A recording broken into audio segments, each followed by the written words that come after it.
हमेशा मौजूद शक्ति है जो समझ को उत्तेजित करती है। गार्गी ने ध्यान से सुना। उसकी जिज्ञासा अपने पति के शब्दों से भड़क उठी। वासुदेव ने समझाया, वह आसन सभी साधकों का अंतिम लक्ष्य है, जिसमें स्वयं महान ब्राह्मण और योग के लिए अपना जीवन समर्पित करने वाले लोग भी शामिल हैं। यह ऐसी चीज नहीं है जिसे हमारी इंद्रियों के माध्यम से देखा जा सकता है, ना ही छुआ जा सकता है और ना ही चखा जा सकता है। यह केवल मन के माध्यम से ही प्राप्त किया जा सकता है। जैसे ही वे बोल रहे थे, उनके सामने एक दृष्टि प्रकट होती दिख रही थी। ब्रह्मांड स्वयं जीवन श्वासों के अपने जटिल जाल के साथ प्राण, अपान, समन, त्यान और उदाना, ये प्राण शक्तियां अस्तित्व के हृदय से बहती थीं, सभी जीवित चीजों को पोषण देती थी, भले ही वे प्रत्येक व्यक्ति के भीतर चलती थी। वासुदेव ने कहा, इस तरह से सारी सृष्टि उस केंद्रीय अग्नि से उत्पन्न होती है, जहां ब्रह्मांड हर पल नए सिरे से पैदा होता है। ब्राह्मण के शब्दों ने एक जीवंत चित्र को चित्रित किया, जो गार्गी के मन और दिल को जगाता प्रतीत होता था। उससे सभी चीजों के परस्पर जुड़ाव, जीवन और मृत्यु के शाश्वत रहते और उनकी दुनिया को नियंत्रित करने वाली रहस्यमय शक्तियों को देखा। जैसे जैसे वह सुनती गई, उसकी समझ गहरी होती गई और इसके साथ अपने पति के लिए उसका प्यार और उसके द्वारा प्रकट किए गए रहस्य। इस तरह वासुदेव की शिक्षाओं ने ज्ञान के मार्ग को रोशन किया, गार्गी को अस्तित्व के जटिल जाल के लिए गहरी प्रशंसा की ओर निर्देशित किया।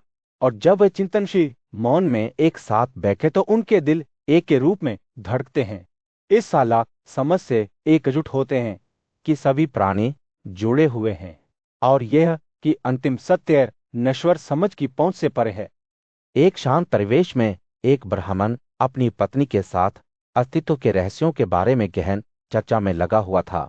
ब्राह्मण ने एक प्राचीन कहानी साझा करना शुरू कर दिया, जिसमें बताया गया कि ब्रह्मांड 10 पवित्र अग्नि से संचालित था, जिनमें से प्रत्येक मानव अनुभव के एक अलग पहलू का प्रतिनिधित्व करता है।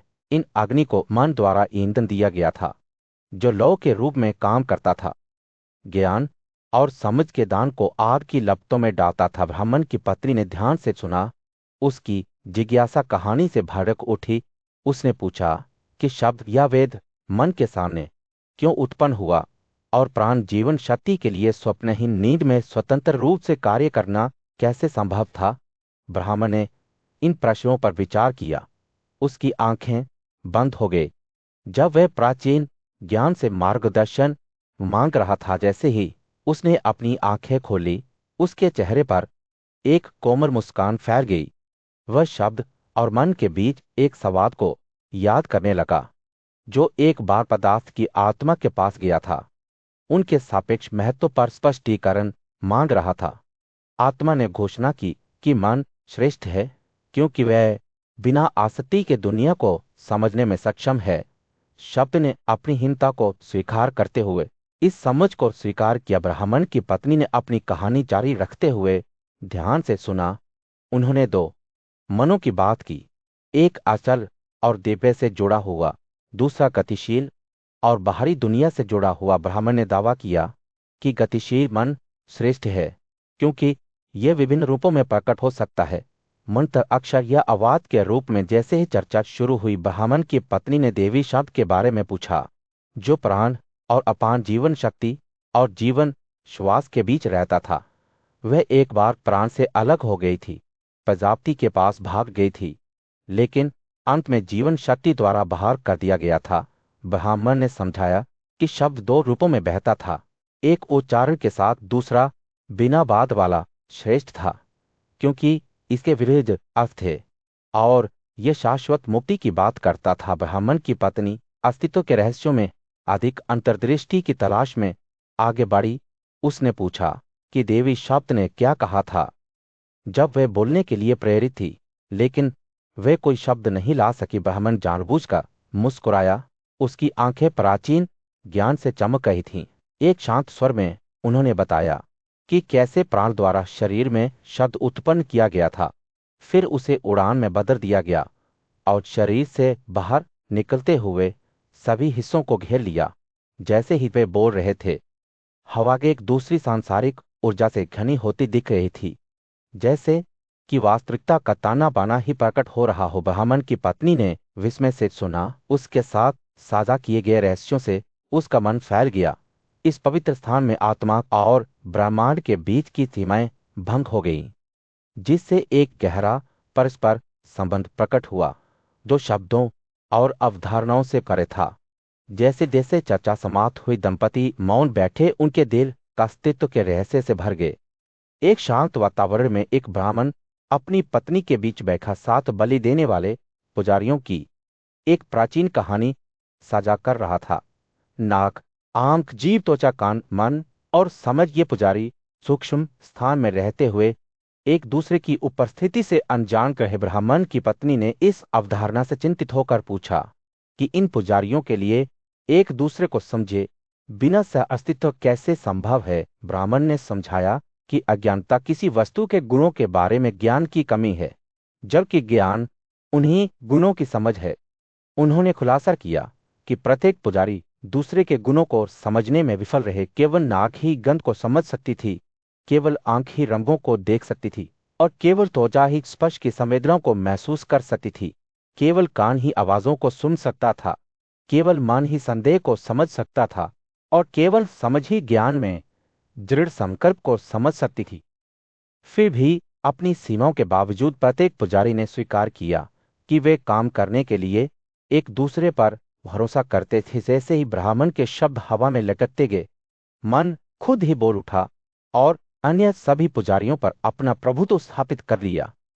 मैं बिना उसने घोषणा की, नाक सुबह नहीं सकती, जीभ स्वाद नहीं ले सकती और आंख देख नहीं सकती। मन ने उन सभी में शाश्वत और प्रमुख तत्व होने का दावा किया, जो उनके अस्तित्व के लिए आवश्यक। इंद्रियों ने मन के घमंड का खंडन किया।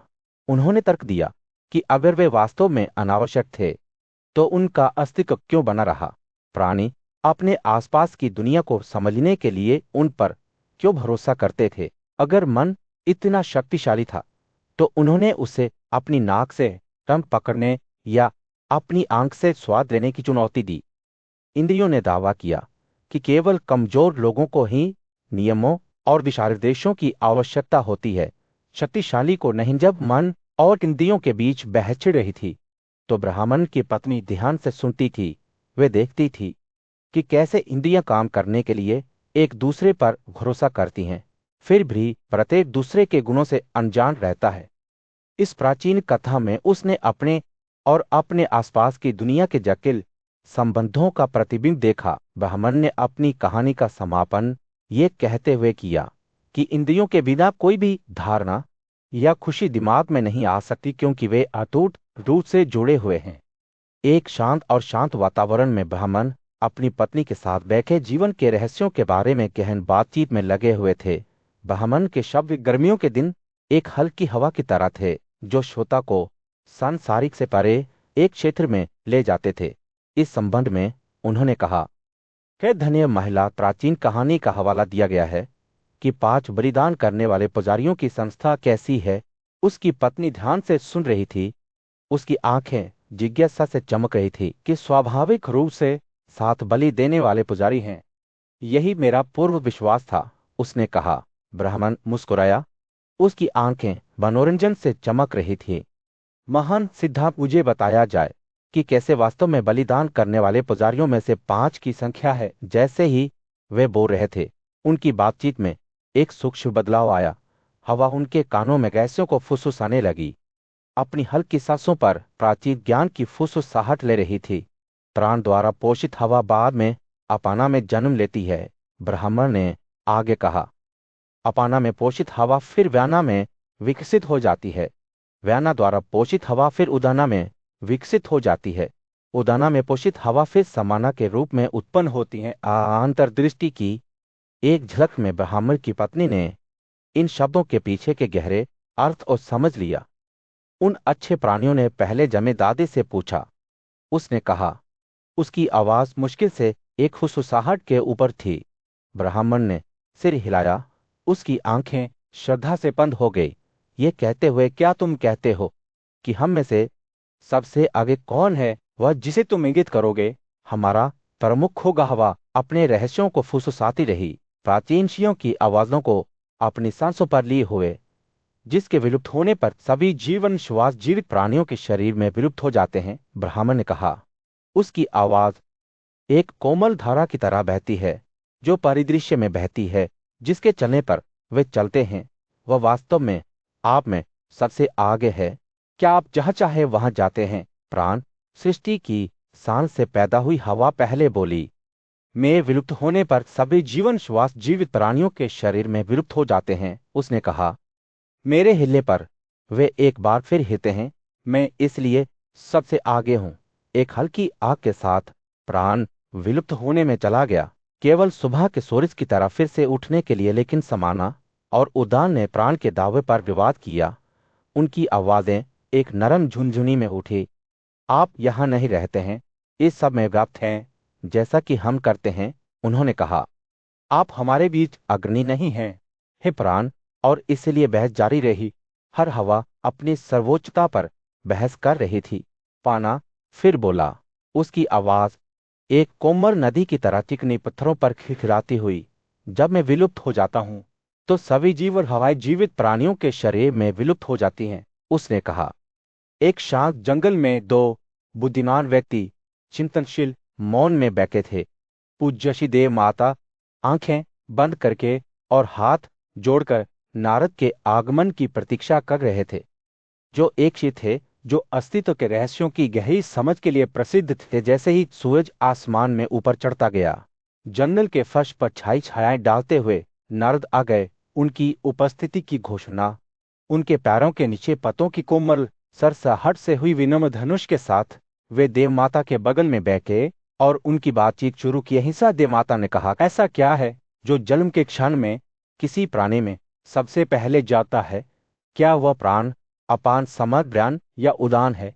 उसके शब्द हवा में प्रश्न चिन्ह की तरह लटके हुए थे, नारद को अपने ज्ञान को साझा करने के लिए आमंत्रित करते थे। नारद की आंखें अंतर्दृष्टि से चमक उठी जब उन्होंने जवाब दिया, पहली चीज जो उत्पन्न होती है वह स्वयं के अलावा अलग है।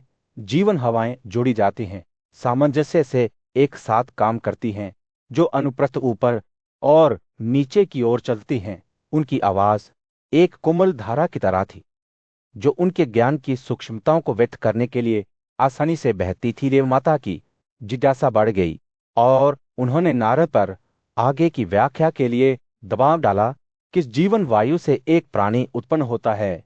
उनमें से कौन पहले आता है? उनके शब्द सांसारिक दुनिया के पर्दे से पर स्थित रहस्यों को समझने के लिए उत्सुकता से भरे हुए थे। नारद की अभिव्यक्ति विचारशील हो गई जब उन्होंने अपनी कहानी बुनना शुरू किया। संकल्प या इच्छा से आनंद आता है। यह ध्वनि स्वाद और ग्रंथ से भी निकलता है। वीर्य जब रक्त के साथ जुड़ जाता है तो पहले प्राण को जागृत करता है। जैसे ही वीर्य को प्राण द्वारा संशोधित किया जाता है, अपाना बहता है। आनंद पुरुष और महिला ऊर्जाओं के संयोजन के साथ साथ स्वाद से भी उत्पन्न होता है।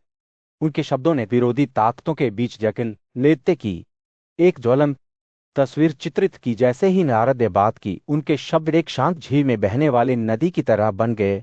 यह ऊपर की ओर चलने वाली जीवन हवा उजान का रूप है। मिलन से आनंद पैदा होता है, जैसे वीर्य और रक्त एक साथ मिलकर नया जीवन उत्पन्न करते हैं।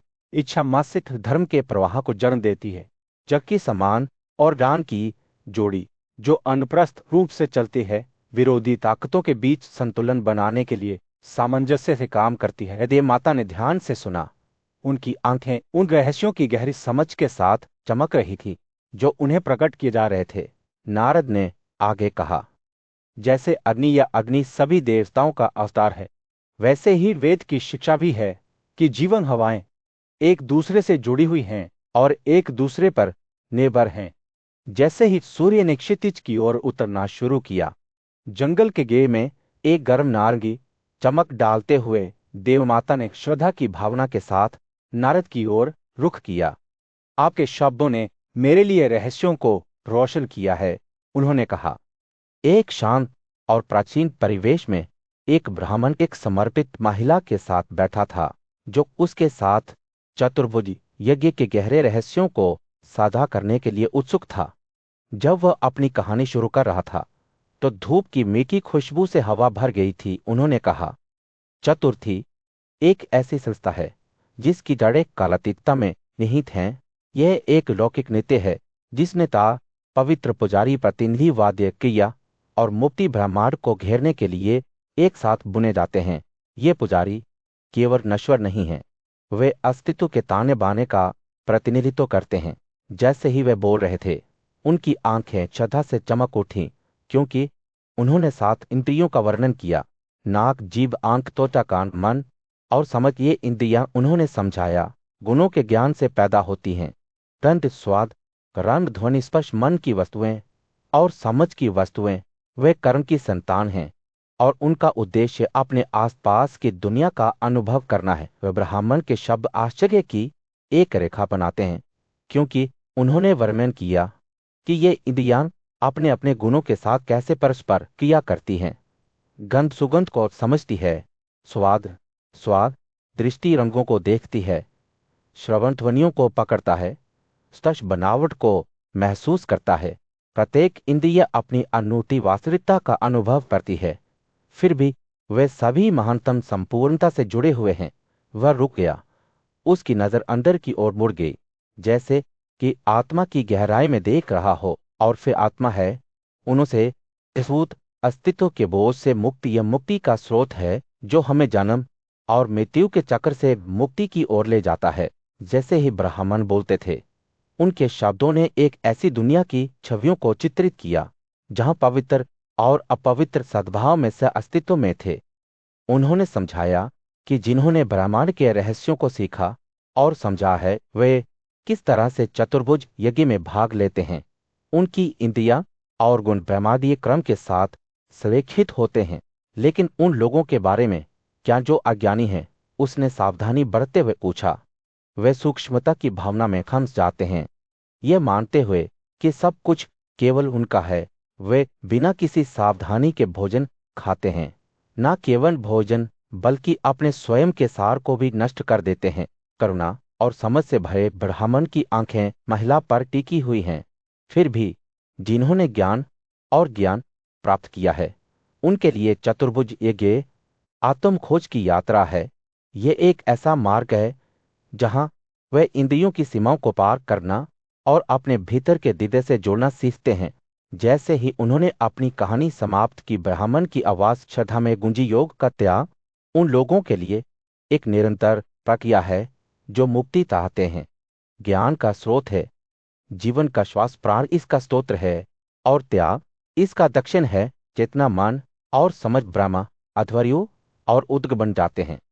चिंतन के एक शांत क्षण में ब्राह्मण ने ब्रह्मांड के रहस्यों के बारे में बात करना शुरू कर दिया। एक शासक है, उसने कहा।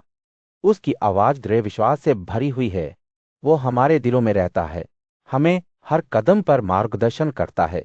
मैं आपको उसके बारे में बताऊंगा। जैसे ही वह बोल रहा था, ब्राह्मण की आंखें अंदर की ओर टकटकी मार रही थीं, जैसे कि किसी गहरे सत्य को याद कर रही हों।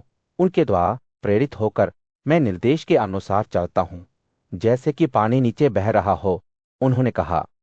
उनके शब्द सुनने वालों के मन में एक जीवन चित्र बनाते हैं। ये ऐसा था जैसे वे ब्रह्मांड की गति को देख रहे हों। ब्राह्मण के विचार गुरु की ओर मुड़ गए, जो प्रत्येक व्यक्ति के भीतर दिव्य उपस्थिति का एक और पहलू है। एक गुरु है, उन्होंने घोषणा की, वो हमारे दिलों में रहता है, जो हमें ज्ञान और समझ की ओर ले जाता है।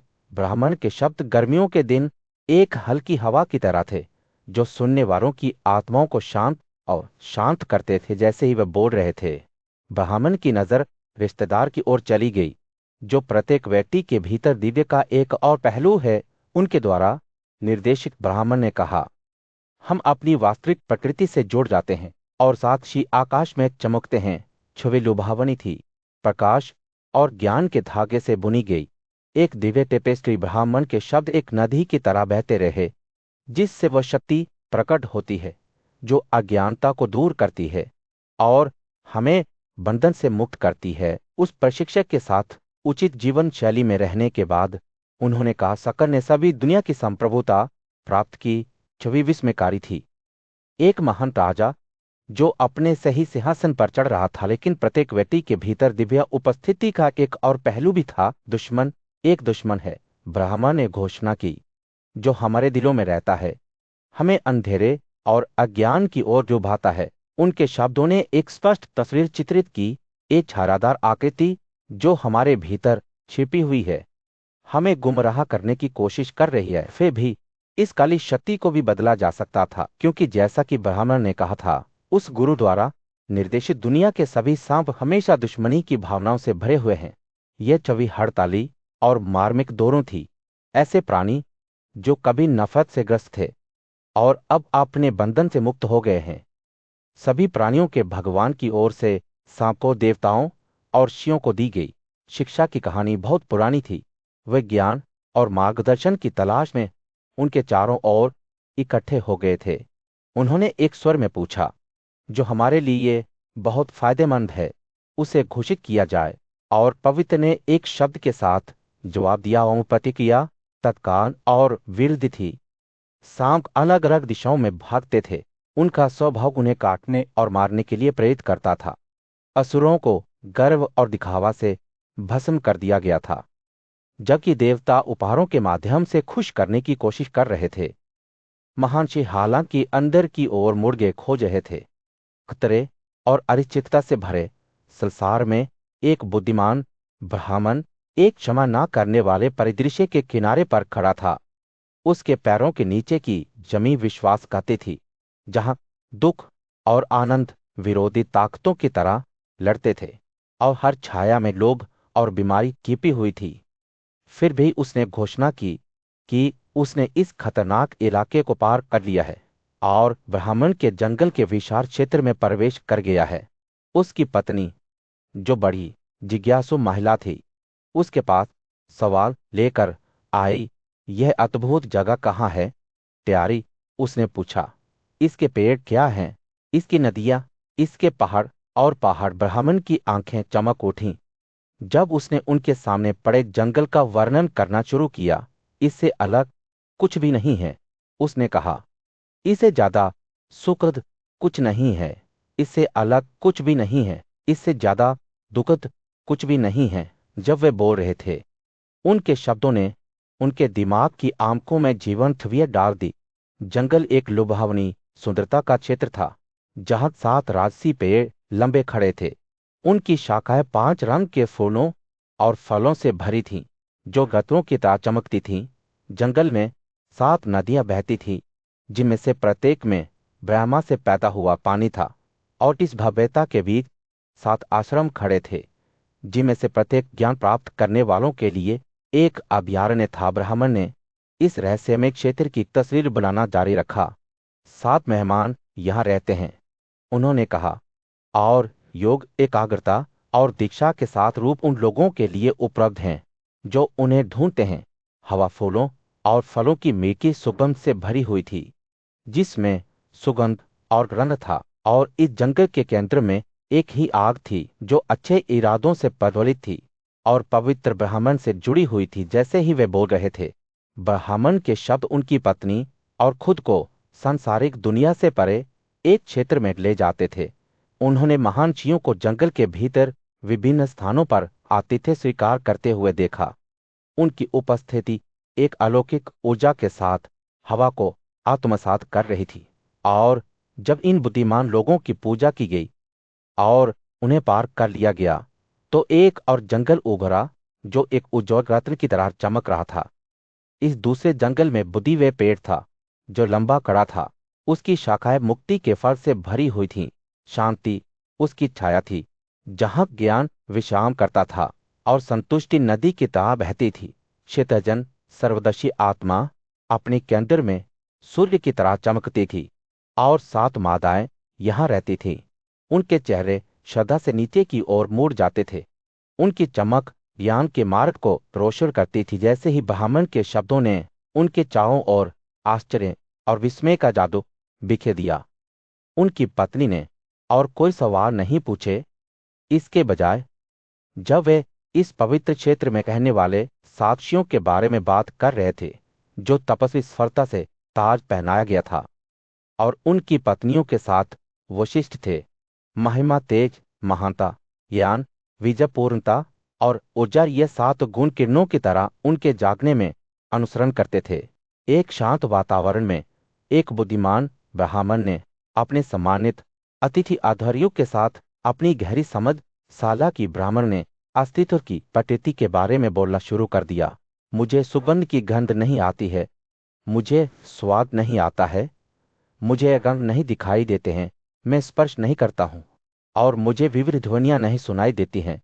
उन्होंने समझाया कि यह प्रकृति ही है जो कुछ वस्तुओं की इच्छा करती है और दूसरों से नफरत करती है, और यह इच्छा और घृणा इस मूल शक्ति से उत्पन्न होती है। ब्राह्मण ने खुलासा किया कि उसने सांसारिक इच्छाओं के प्रति लगाव को पार कर लिया है, जैसे कि कमल का पत्ता पानी की बूंदों से बेदाग रहता है। जैसे ही वे बात कर रहे थे, एक यज्ञ समारोह के दौरान एक अध्वर्यु उनके पास आया, जहां एक बकरी पर पानी छिड़का जा रहा था। पास बैठे एक यति ने उस दृश्य को देखा और अध्वर्यु को अस्वीकार करते हुए कहा, यह जीवन का विनाश है। अध्वर्यु ने शांति से जवाब दिया, यह बकरी नष्ट नहीं होगी। इस जानवर का वह हिस्सा जो पृथ्वी का है पानी से पैदा हुआ, वह हिस्सा पानी में प्रवेश करेगा। उसकी आंख सूरज में प्रवेश करेगी, उसका कान क्षितिज के विभिन्न बिंदुओं में प्रवेश करेगा।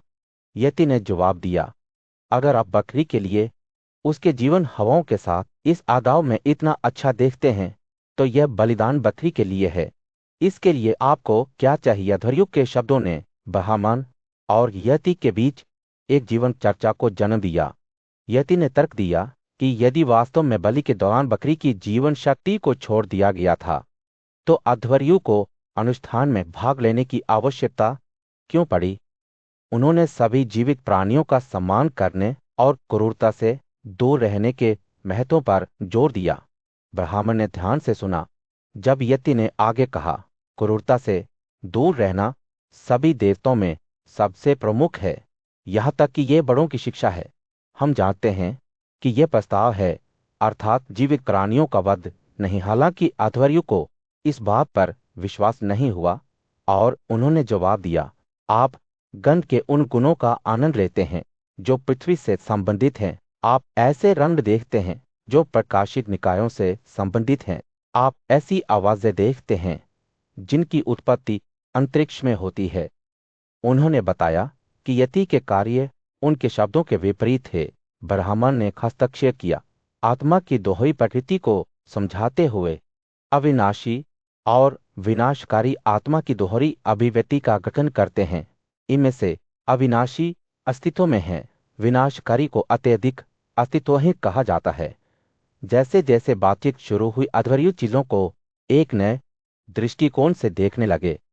उन्होंने यति के ज्ञान के लिए अपनी प्रशंसा व्यक्त की और पूछा कि क्या वह उन लोगों के साथ रह सकते हैं जो अच्छे हैं और उनकी शिक्षाओं का पालन कर सकते हैं। ब्राह्मण मुस्कुरा, ये जानते हुए कि अध्वर्यु ने आखिरकार चर्चा का सार समझ लिया है। जैसे जैसे महान बलिदान आगे बढ़ा, मुक्त हुआ।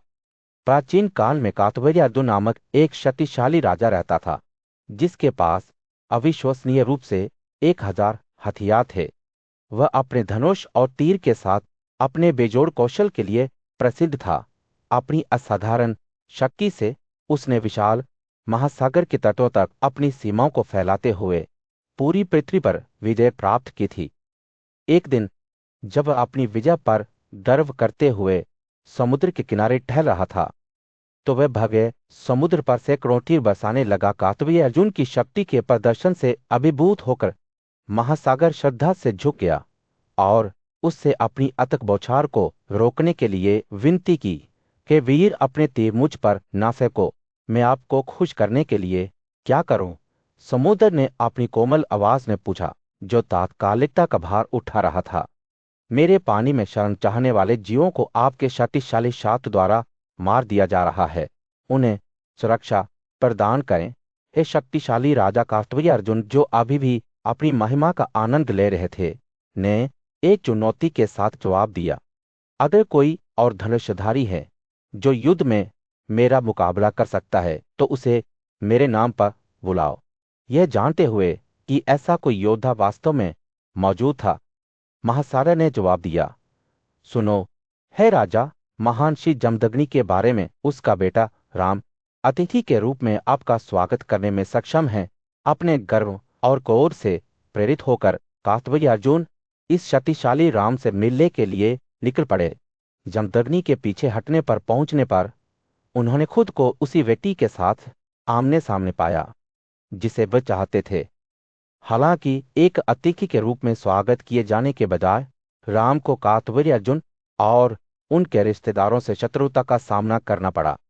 वे राम के लिए परेशानी पैदा करने लगे, जिन्होंने अपनी असीम शक्ति से उन पर अपना क्रोध फैला दिया। राम की अथाह शक्ति प्रज्वलित होती गई। कार्तवीर्य अर्जुन की सेनाओं को जंगल की आग में सूखे पत्तों की तरह जलाते हुए, हाथ में आपी कुल्हाड़ी लिए हुए, उन्होंने हजारों हथियारों से लैस राजा को मार डाला, उन्हें एक शक्तिशाली पेड़ की तरह नीचे गिरा दिया।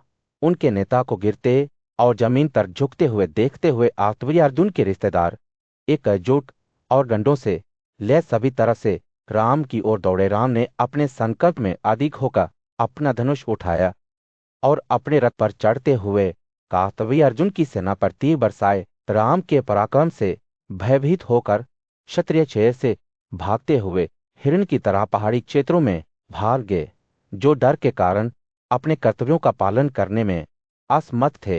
वे विशाल बन गए, जबकि ब्राह्मण माताओं से पैदा हुए। लेकिन क्षत्रिय महिलाओं ने अपना वीरवंश को दियार्यवध दीर्घ बार तक जारी रहा, जिसमें कार्तवीर्य अर्जुन के वंशज थे। प्राचीन काल में अलार्का नामक एक महान राजा रहता था, जो अपनी कठोर तपस्या और कर्तव्य के प्रति अटूट समर्पण के लिए प्रसिद्ध था।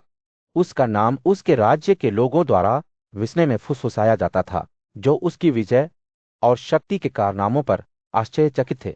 अपने भरोसेमंद धनुष से उसने समुद्र से समुद्र तक फैली पूरी पृथ्वी को जीत लिया था और एक ऐसी उपलब्धि हासिल की थी जिसकी बराबरी बहुत कम लोग कर सकते थे। लेकिन अलार्का का मन एक बेचैन भटकने वाले की तरह कुछ और सूक्ष्म के लिए तरसने लगा, जो नश्वर लोगों की पहुंच से परे था।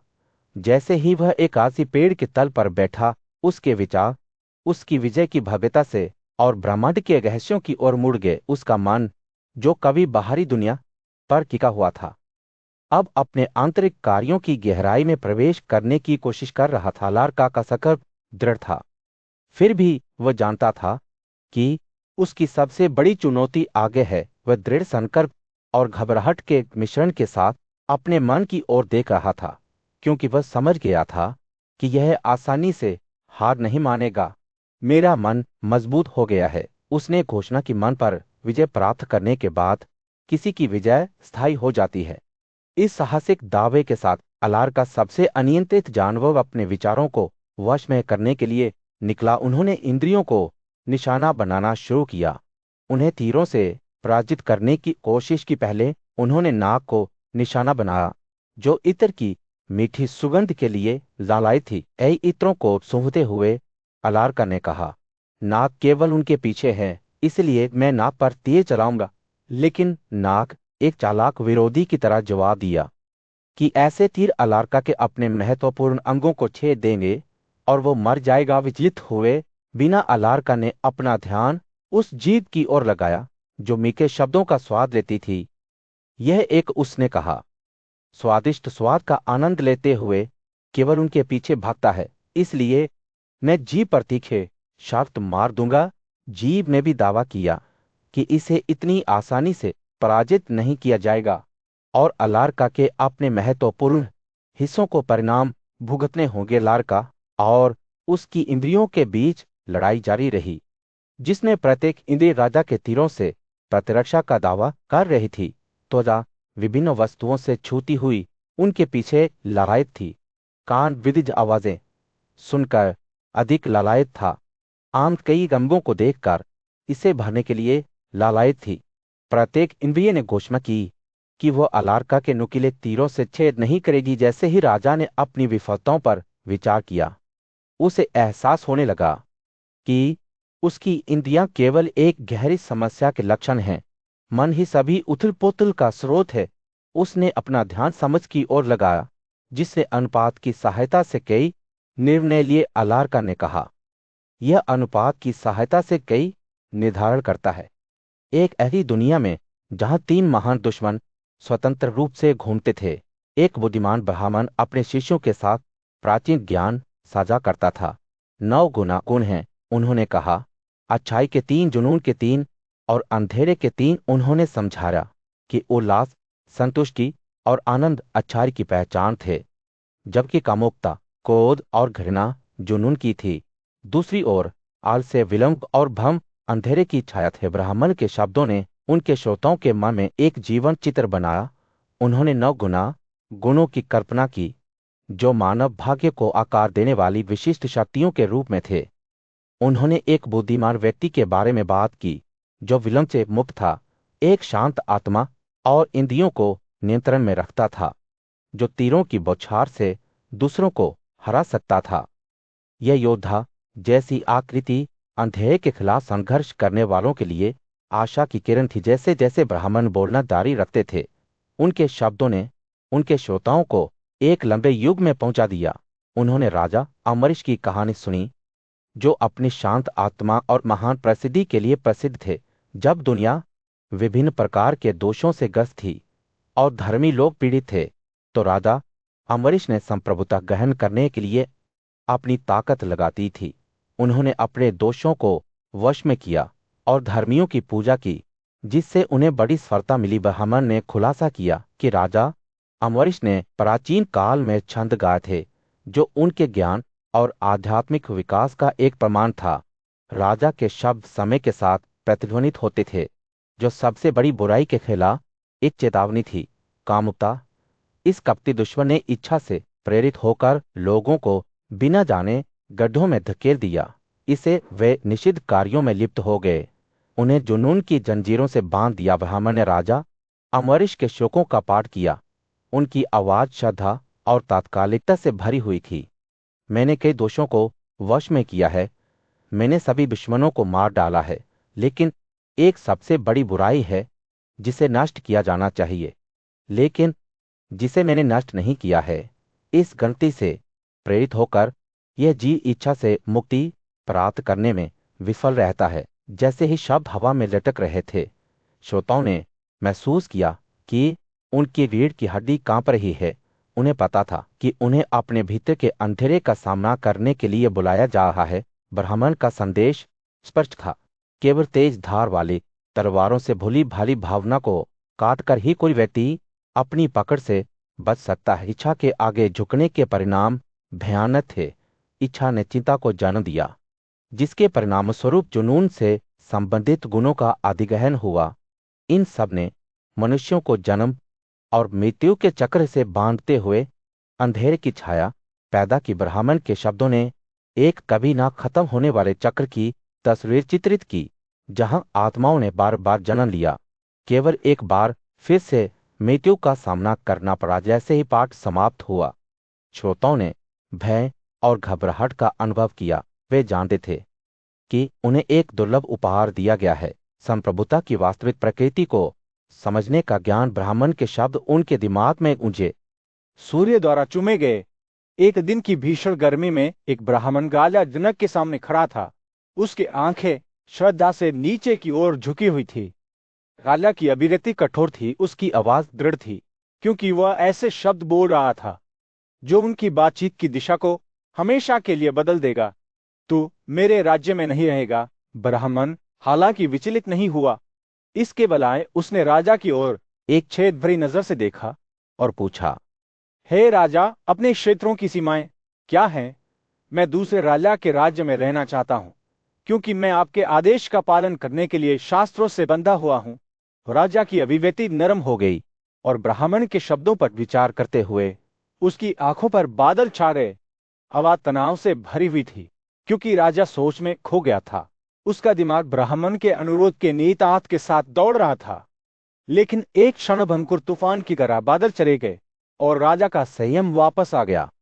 वह एक संक्षिप्त मौन के बाद बोला। उसकी आवाज अब जिज्ञासा के संकेत से करन गई। हालांकि मेरा पैतृक राज्य विशाल है, राजा जनक ने कहा, मैंने दूर दूर तक खोज की है, लेकिन मुझे इसकी वास्तविक सीमाएं नहीं मिल रही हैं। मैंने अपने भीतर अपने बच्चों के बीच और यहां तक कि मिथिला शहर में भी देखा। लेकिन ऐसा लगता है कि प्रभुत्व एक मायावी अवधारणा है। समझ का एक बादल मुझ पर आ गया, लेकिन जैसे जैसे यह बीतता गया, मुझे एहसास हुआ कि शायद मेरा प्रभुत्व भौतिक सीमाओं से सीमित नहीं है। शायद सब कुछ मेरा है, या शायद कुछ भी वास्तव में मेरा नहीं है। ब्राह्मण ने राजा के शब्दों को ध्यान से सुना। उनके होठों पर मुस्कुराहट का एक संकेत। उन्होंने पूछा, किस समझ ने आपको यह एहसास दिलाया? आपने कैसे देखा कि आपका प्रभुत्व केवल क्षेत्र से परे फैला हुआ है? राजा की आंखें एक नई अंतर्दृष्टि से चमक उठी। जब उन्होंने समझाना शुरू किया, राजा जनक ने कहा, मुझे समझ में आ गया है कि सभी स्थितियां क्षणिक और अल्पकालिक हैं। कुछ भी वास्तव में मेरा नहीं है, क्योंकि इसे एक पल में छीन लिया जा सकता है। मुझे वैदिक ग्रंथ याद है जो कहते हैं कि किसी की संपत्ति वास्तव में उनकी नहीं है। यह एक क्षणभंगुर अवधारणा है जो भाग्य की सनक से बंधी हुई है। और इसलिए मैं यह देखने आया हूं कि मेरा प्रभुत्व अधिकार के बारे में नहीं है, बल्कि अनासक्ति के बारे में है।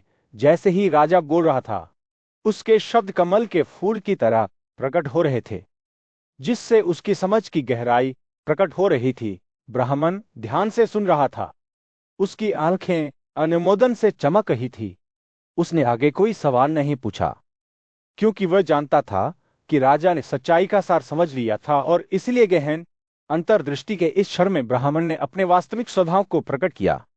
जान ले कि मैं धर्म हूं, जो आज आपकी जांच करने के लिए यहां आया हूं। आप एक ऐसे व्यक्ति हैं जिन्होंने इस चक्र को गति दी है, एक ऐसा चक्र जो अच्छाई के गुण को अपनी परिधि के रूप में लेता है और समझ को अपनी परिधि के रूप में जीता है।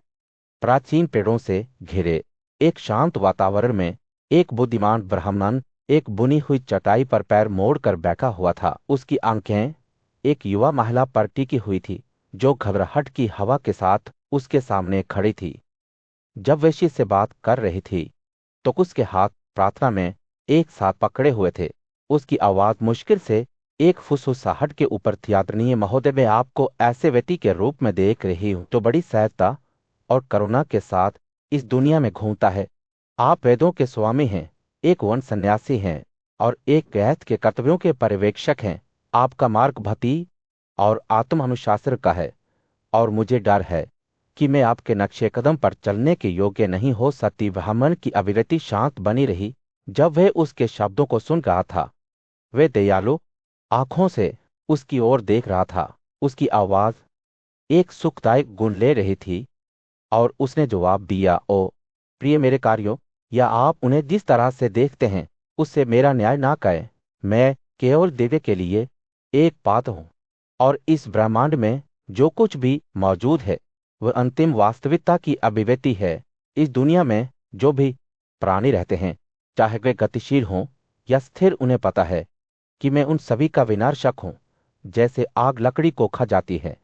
जैसे ही वह बोल रहा था, उसके शब्द अपने आप में एक जीवन ले रहे थे, हवा को एक दूसरी सांसारिक ऊर्जा से भर रहे थे। युवती ने महसूस किया कि उसका दिन फैलना शुरू हो गया है, जैसे कि वह ब्रह्मांड की विशालता से भरा हुआ है। उसने अनगिनत प्राणियों के दर्शन दिखे, जो सभी आपस में जोड़े हुए और एक दूसरे पर निर्भर थे, और समझ गई कि ब्राह्मण के शब्द केवल तथ्य का एक कथन नहीं थे, बल्कि एक शोधाकन थे। ने आगे कहा, यह ज्ञान मेरा धन है, प्रिय, उन्होंने कहा, और यह वह मार्ग है जो हमें सच्ची समझ की ओर ले जाता है। यह प्रतीकों या जीवन के तरीकों से बंधा नहीं है, बल्कि उन सभी से परे है जिन्होंने यह समझ हासिल की है। चाहे उनकी परिस्थितियां कुछ भी हो, वे अंततः अंतिम वास्तविकता तक पहुंच जाएंगे। जैसे समुद्र में बहने वाली कई नदियां इसके पानी के साथ एक हो जाती हैं। जैसे ही वह बोल रहा था, युवती ने महसूस किया कि उसका मन शांत होने लगा है, और उसके मन में शांति की भावना छा गई।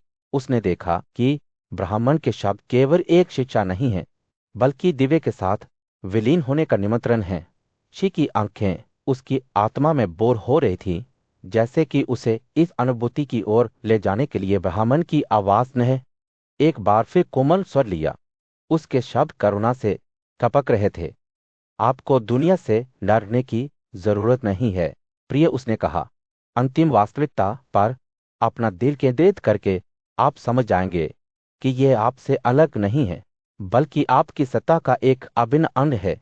आपकी आत्मा मेरे साथ विलीन हो जाएगी और हम सब मिलकर ब्रह्मांड के साथ एक हो जाएंगे। जैसे ही वह अपनी बात खत्म कर रहा था, उस जगह पर एक शांति का भाव छा गया, जैसे सूखी मिट्टी पर हल्की बारिश हो रही हो।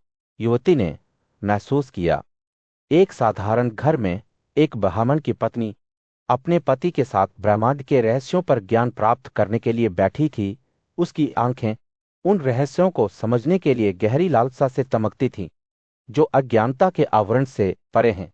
वो अपने पति की ओर मुड़ी और कहा, मैं केवल अल्पबुद्धि का पात्र हूं। मेरा मन सांसारिक चिंताओं की धूल से भरा हुआ है। मुझे बताए प्रिय पति, मैं इस ज्ञान को कैसे प्राप्त कर सकता हूं जिसके बारे में आप बात कर रहे हैं। मुझे उस स्रोत की ओर इशारा करें जहां से यह बहता है। जब वे समझाने लगे तो ब्राह्मण की आंखें करुणा से चमक उठीं। मेरी प्यारी पत्नी, उन्होंने कहा, ब्रह्म को समर्पित बुद्धि निचली अग्नि है, जबकि हमारी आध्यात्मिक यात्रा में हमारा मार्गदर्शन करने वाला गुरु ऊपरी अग्नि है।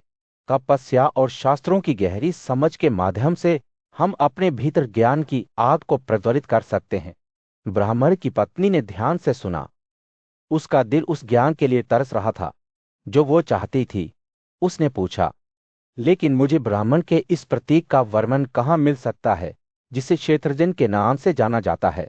मैं इसे कैसे समझ सकता हूँ ताकि मैं इसकी वास्तविक प्रकृति को समझ सकूं? ब्राह्मण ने मुस्कुराते हुए जवाब दिया, क्षेत्रजन सभी प्रतीकों और गुणों से तरे हैं, बिना कारण या मूल के। फिर भी मैं आपको वह साधन सिखाऊंगा जिसके द्वारा उसे देखा जा सकता है। ये एक सीधे अनुभव के माध्यम से है, जैसे एक मधुमक्खी फूलों की सुगंध को समझती है। उन्होंने आगे कहा, इस समझ को कर्म से शुद्ध किया जाना चाहिए। अज्ञानता और गलत धारणा की अशुद्धियों से मुक्त किया जाना चाहिए।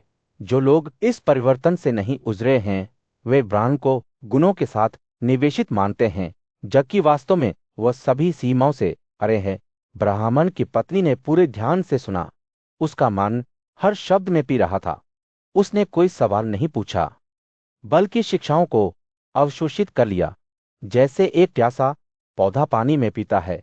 जैसे जैसे वो चिंतन में बैठी, ब्राह्मण के शब्द उसके अस्तित्व में जड़ जमाने लगे। उसकी समझ का विस्तार हुआ और उसने सृष्टि के विशाल विस्तार को असीम ब्रह्मांड की अभिव्यक्ति के रूप में माना।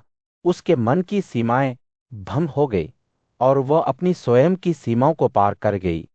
उस क्षण में वह परम वास्तविकता के साथ एक हो गई कि वर्षों के बाद महान योद्धा अर्जुन आध्यात्मिक मुक्ति के मार्ग पर मार्गदर्शन पाने के लिए कृष्ण के चरणों में बैठे। उन्होंने पूछा, वे कहाँ हैं जिन्होंने ऐसा ज्ञान प्राप्त किया है? मुझे उनके बारे में बताएं। हे भगवान, कृष्ण ने मुस्कुराते हुए कहा, मेरे प्यारे अर्जुन, मेरा अपना मन ब्राह्मण की पत्नी है जो ज्ञान से शुद्ध है और अज्ञान के बंधन से मुक्त है। और मैं खुद भी क्षेत्रजन हूं जो सभी गुणों और गुणों से परे हैं। जैसे ही कृष्ण ये शब्द बोल रहे थे, परिदृश्य पर एक गहरी खामोशी छा गई। वास्तविकता का सार अर्जुन की आंखों के सामने प्रकट हो रहा था। उन्होंने अनंत ब्रह्म को देखा जो आकाश में सूरज के फटने की तरह चमक रहा था। उसी क्षण उन्हें पता चल गया कि वे एक शांत सुबह की खामोशी में अर्जुन अपने पूज्य गुरु वासुदेव के सामने बैठे। सर्वोच्च सत्य के बारे में जानने की उत्सुकता के साथ उनका मन जिज्ञासा से भर गया था और उन्होंने अपने गुरु से ब्रह्म के रहस्यों को समझाने के लिए विनती की। वासुदेव दयालुता से मुस्कुराए और एक युवा शिष्य की प्राचीन कहानी सुनाने लगे जिसने अपने बुद्धिमान गुरु से मार्गदर्शन मांगा था। शिष्य जो सर्वोच्च भलाई प्राप्त करने के लिए उत्सुक था ने अपने शिक्षक से गहन प्रश्नों की एक श्रृंखला पूछी। मैं कहाँ हूं? तुम कहाँ से हो? समझाओ कि कौन सा सर्वोच्च सत्य है? किस सोच से सभी प्राणियों ने गतिशील और अचल रूप से जन्म लिया है? गुरु अटल व्रत रखने वाले श्री अपने शिष्य के प्रश्नों को ध्यान से सुनते थे। उन्होंने समझ में अपना सिर हिलाया और एक कोमल मुस्कान के साथ वास्तविकता की प्रकृति को समझाने लगे। यह सब स्वयं ब्रह्मा ने घोषित किया था। उन्होंने कहा, इसमें इस बात पर विचार करना शामिल है कि वास्तविक अस्तित्व क्या है। हम ज्ञान को सर्वोच्च उद्देश्य मानते हैं और त्याग को सबसे अच्छा तपस्या मानते हैं। गुरु के शब्द ज्ञान की एक रेखा बनाते हैं जो अपने शिष्य को अस्तित्व के भूलभुलैया मार्गों के माध्यम से मार्गदर्शन करते हैं। उन्होंने जीवन के पेड़ के बारे में बात की जिसमें इसके अप्रकट बीज अंकुरित होते हैं, इसकी समझ का तना और इसकी उच्च चेतना की शाखाएं होती हैं। ज्ञान की तेज तलवार से सभी विषयों को काटते हुए उन्होंने कहा, व्यक्ति अमरता प्राप्त करता है और जन्म और मृत्यु को त्याग देता है। जैसे जैसे वासुदेव ने अपनी कहानी जारी रखी, अर्जुन की आंखें आश्चर्य से चौड़ी हो गई। जैसे जैसे गुरु ब्रह्मा के चारों ओर एकत्र हुए प्राचीनशियों का वर्णन करते हुए उनके गहनतम प्रश्नों के उत्तर ढूंढते हुए उन्हें ध्यान से सुन गए थे। खुद दादी ने सर्वोच्च अच्छाई की बात की, यह बताते हुए कि यह सत्य से पैदा हुआ था और यह कि तपस्या कर्म में सत्य है। ब्रह्मा के शब्द युगों से प्रतिध्वनित होते रहे। ज्ञान की ओर उनकी यात्रा में साधकों का मार्गदर्शन करते हुए अब मैं उन ब्राह्मणों के बारे में बात करूंगा जो एक दूसरे से संयमित हैं और ज्ञान रखते हैं। उन्होंने कहा, बुद्धिमान कहते हैं कि धर्म या कर्तव्य एक है, हालांकि 4/4 हैं। जैसे ही वासुदेव ने अपनी कहानी समाप्त की, अर्जुन चिंतनशील मौन में बैठ गया। उसका मन उसके सामने प्रकट गहन सत्यों पर विचार कर रहा था। ब्रह्म तक का मार्ग उसने महसूस किया जीवन के तरीकों के माध्यम से एक यात्रा थी। ब्रह्मचारिणी घरेलूता, जंगल में निवास और अंत में अध्यात्म दिव्य के साथ एकता की दिशा में सर्वोच्च कदूस क्षण। अर्जुन का हृदय परम सत्य की लालसा से भर गया। वो जानता था कि उसने केवल वासुदेव द्वारा प्रकट किए गए रहस्यों की सतह को खरोंच कर दिया था। फिर भी एक खुले दिमाग और एक इच्छुक भावना के साथ उसने प्राचीन ऋषियों के ज्ञान और अपने पूज्य गुरु के परोपकारी शब्दों से निर्देशित होकर ज्ञान की ओर अपनी यात्रा शुरू की। प्राचीन ज्ञान के क्षेत्र में ब्रह्मांड के निर्माता ब्रह्मा ने अस्तित्व की प्रकृति के बारे में एक गहरा सत्य प्रकट किया। उन्होंने एक रहस्यमय शक्ति के बारे में बात की जिसे अंधेरा कहा जाता है, जो सर्वव्यापी और शाश्वत है। इस शक्ति की विशेषता 3 गुण हैं, अंधेरा, जुनून और अच्छाई। ये गुण आपस में जुड़े हुए हैं जो एक दूसरे को एक समृद्ध वस्त्र में धागे की तरह प्रभावित करते हैं। ब्रह्मा ने समझाया कि अंधेरा भ्रम का ज्ञानता, अनुदारता और अधार्मिकता जैसी विशेषताओं से चिन्हित होता है।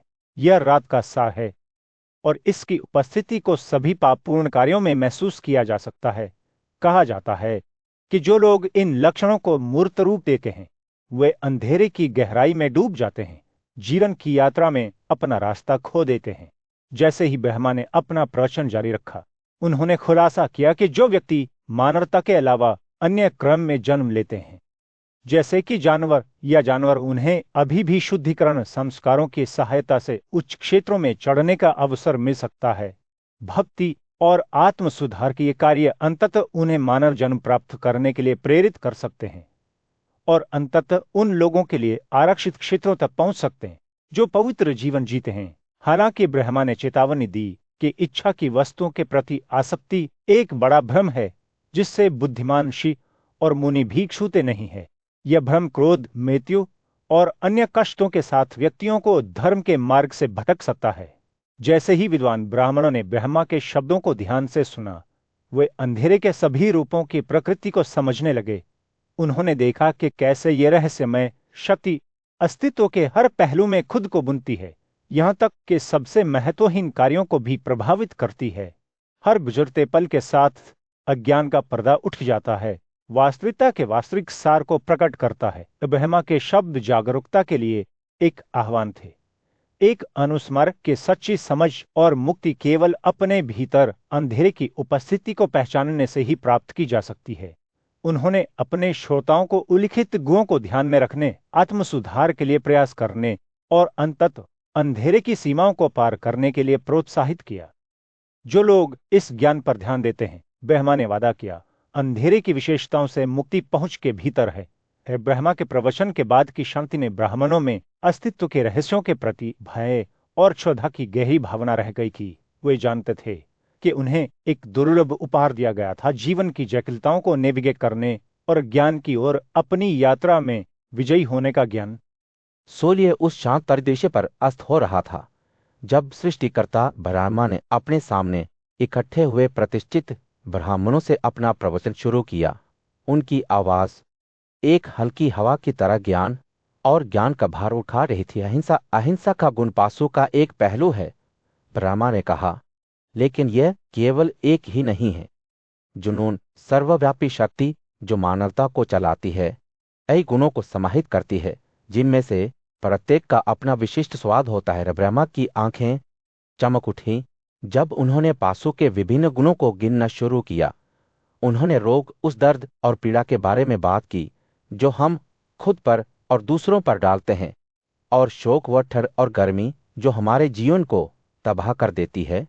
उन्होंने दमा, शक्ति और प्रभुता जिसे हम चाहते हैं, और क्रोध, भयंकर क्रोध जो हमारे भीतर जलता है, का उल्लेख किया। जैसे ही ब्रह्मा बोलते थे, उनके शब्दों ने ब्राह्मणों के मन ने जीवन चित्र बनाए। उन्होंने रति की सुंदरता देखी, वह आनंद और आनंद जिसका हम पीछा करते हैं, बल्कि उसके साथ अक्सर होने वाले परिश्रम और थकावट को भी देखा। उन्होंने दमा के बारे में सुना, जिस शक्ति और वीरता के लिए हम प्रयास करते हैं, लेकिन उस गर्व और अहंकार के बारे में भी जो इसके साथ आ सकता है। ब्रह्मा की आवाज और अधिक गंभीर हो गई जब उन्होंने पासों के गहरे पहलुओं के बारे में बात की। क्रोध व द्वेष और क्रूरता जो हम दूसरों पर डालते हैं, माया व छल और विश्वासघात जिसका उपयोग हम हेरफेर करने और नियंत्रित करने के लिए करते हैं। उन्होंने मोह, आसक्ति और इच्छा का उल्लेख किया जो हमें सांसारिक संपत्ति से बांधता है, और लोभा, लालच और लालच जो हमारे जीवन को खा जाता है। जैसे ही ब्राह्मणों ने सुना, वे दुनिया को एक नए प्रकाश में देखने लगे। उन्हें एहसास हुआ कि पासु केवल विनाश की शक्ति नहीं है, बल्कि भावनाओं और अनुभवों का एक जटिल जाल भी है जो मानव अस्तित्व को आकार देता है। ब्रह्मा के शब्दों ने उन्हें अपनी खामियों और कमजोरियों के बारे में जागरूक किया, बल्कि विकास और परिवर्तन की उनकी क्षमता के बारे में भी बताया। जैसे ही ब्रह्मा ने अपना प्रवचन समाप्त किया, सूर्य क्षितिज के नीचे डूब गया। ब्राह्मण चिंतनशील मौन में बैठे थे। उनके मन पासों की बहुआयामी प्रकृति पर विचार कर रहे थे। वे जानते थे कि उन्हें एक बहुमूल्य उपहार दिया गया था, उन गुणों की समझ जो मानव अनुभव को आकार देते हैं और अपने स्वयं के जुनून से मुक्ति का मार्ग। जैसे ही वे अपने आसनों से उठे, ब्रह्मा के शब्द उनके भीतर गूंज उठे, जो व्यक्ति हमेशा इन गुणों को समझता है, वो हमेशा पासों से संबंधित उन सभी से खुद को मुक्त करने में सफल होता है। अपने सम्मानित शिष्यों की उपस्थिति में ब्राह्मण ने उन गुणों का वर्णन करना शुरू किया जिसमें अच्छाई का गुण शामिल था, जो दुनिया के सभी प्राणियों के लिए एक आवश्यक गुण है। श्रद्धा और भक्ति के साथ उन्होंने इस महान गुण को मूर्त रूप देने वाले कई गुणों के बारे में बात की, जिसमें आनंद, संतुष्टि, कुलीनता, ज्ञान, खुशी, उदारता, भय का अभाव, संतुष्टि, विश्वास, क्षमा, साहस, सभी प्राणियों के प्रति अहिंसा, समानता, सत्य, सरलता, क्रोध, द्वेष और शुद्धता का अभाव शामिल हैं। जैसे जैसे ब्राह्मण ने अच्छाई को परिभाषित करने वाले गुणों पर व्याख्यान देना जारी रखा, उन्होंने सांसारिक आसक्ति से अलग के महत्व पर जोर दिया। उन्होंने समझाया कि जो व्यक्ति योग के कर्तव्य के प्रति समर्पित है, ज्ञान, आचरण, सेवा और जीवन के तरीके को व्यर्थ के रूप में त्यागता है, वह इस दुनिया और दूसरे में उच्चतम क्षेत्र तक पहुंच जाता है। इस मार्ग के लिए समानता की गहरी भावना की आवश्यकता होती है, जहां व्यक्ति सभी प्राणियों को समान दृष्टि से देखता है, इच्छाओं या अपेक्षाओं से मुक्त रहता है। ब्राह्मण ने तरह विश्वास, विनम्रता, क्षमा, त्याग, शुद्धता और सभी प्राणियों के प्रति करुणा सहित अच्छे के शाश्वत धर्म को शामिल करने वाले कई गुणों को गिना। उन्होंने प्रत्येक कार्य में विनम्रता, अच्छे व्यवहार और धार्मिकता के महत्व पर भी प्रकाश डाला। साथ ही सांसारिक आसक्ति से अलग होकर एक शांत मन की खेती की। जैसे ही उन्होंने अच्छाई के गुणों पर अपने प्रवचन को समाप्त किया, ब्राह्मण ने इस बात पर जोर दिया कि जो लोग इन गुणों को मूर्त रूप देते हैं, धर्म के अनुसार जीते हैं और वेदों के ज्ञान का पालन करते हैं, उन्हें बुद्धिमान और सही दृष्टि वाला माना जाता है। अपने पापों को त्यागने और दुख से मुक्त होने के साथ वे स्वर्ग प्राप्त करते हैं, जहां वे अपने लिए विविध शरीर बना सकते हैं।